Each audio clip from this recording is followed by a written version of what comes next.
Նյու Յորք, Լոնդոն, Փարիզ աշխարհի առաջատար քաղաքների եռյակն է։ Oxford Economics-ը հրապարակել է 2025-ի աշխարհի 1000 խոշոր քաղաքների վարկանիշը։ Հաշվի առնվել 5 չափանիշ՝ տնտեսություն, մարդկային կապիտալ, կյանքի որակ, շրջակա միջավայր եւ կառավարում։ Օրինակ Նյու Յորքը տնտեսական ցուցանիշներով առաջինն է, Լոնդոնը մարդկային կապիտալով, կյանքի որակով առաջատարը Կամբերան է։ Շրջակա միջավայրի լավագույն ցուցանիշն ունի բրազիլական Ֆորտալեզա քաղաքը, որն ընդհանուր ցանկի վարկանիշով 598-րդ տեղում է։ Իսկ կառավարման առաջատարները Նոր Զելանդական Վելինգտոն ու Քրայսթչերչ քաղաքներն են։ Այդ երկրների շարքում առաջի տասնյակում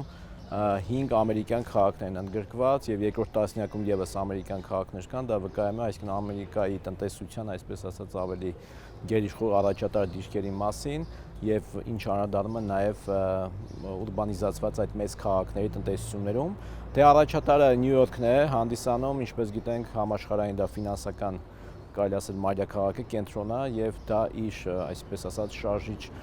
ուժը հանդիսանում նաեւ ամբողջ ԱՄՆ տնտեսության համար։ Աշխարհի 1000 խոշոր քաղաքների վարկանիշային ցանկում է նաեւ Երևանը, զբաղեցնելով 483-րդ տեղը, Անկարան 277-րդն է, Թբիլիսին 318-ը, Բաքուն 346-րդը, Թեհրանը 428-րդը։ Երբ որ այդ համաշխարհային 1000 քաղաքների մեջ ենք, դա արդեն ինչ որ բան նշանակում է։ Ճիշտ է, առաջին տեղերում չենք, առաջին 100-ակում էլ չենք, բայց դե պետք է հաշվի առնենք, որ օրինակ 100-րդ տեղը Կիոտո եւ Օսակա քաղաքներն են։ Այնուամենայնիվ նման ռեյտինգային ցանկում լինելը կարևոր է, դա նաեւ ըստ էության կարող է ազդել քո քաղաքի գրավչության վրա նույնպես, զբոսաշրջային գրավչության վրա, մրցունակության վրա։ Երևանը տնտեսության եւ կյանքի որակի առումով ավելի լավ դիրքերում է, սակայն շրջակա միջավայրի ցուցանիշով 782-րդն է։ Շատ լուրջ խնդիր է Երևանի համար, ելնելով իր, ասենք, դիրքի առանձնահատկություններից, այսինքն այդ շինարարական փոշին, աղբը եւ այլն, այդ ամեն ինչը իրոք խնդիր է, որը կարելի ասենք ճիշտ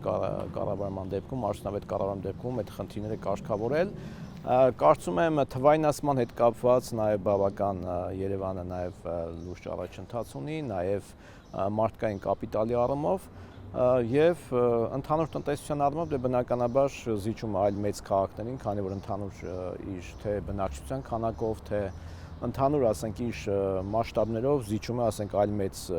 մեգապոլիսներին։ Այն քաղաքները, որոնք առաջատար դիրքերում են, հասել են զարգացվածության բարձր աստիճանի, բայց օրինակ Սաուդյան Արաբիայի մայրաքաղաք Ռիադը 97-րդն է, չնայած բավականին զարգացած է, ընդգծում է Մեխակ Ապրեսյանը։ Տուրիզմի ֆեդերացիայի նախագահը նշում է, հաշվի առնվում նաև ենթակառուցվածքները։ Օրինակ առաջատար Նյու Յորքը հայտնի է նաև մետրոյի զարգացվածությամբ։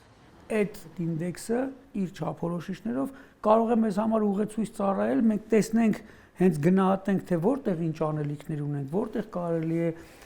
ենթակառուցվածքների առումով, կյանքի որակի առումով, մշակութային մասով, մնացած մասերով ինչը կարելի է բարելավել։ Դա ինչ անելու ենք, մեզ համար ենք անելու։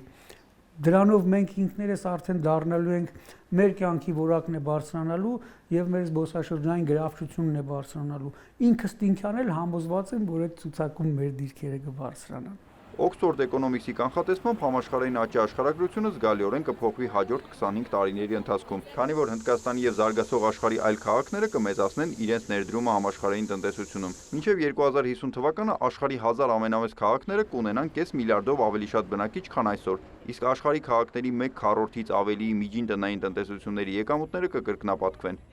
Նիկոլայ Ավետիսյան, Հովհաննես Քյոսեյան, լուրեր։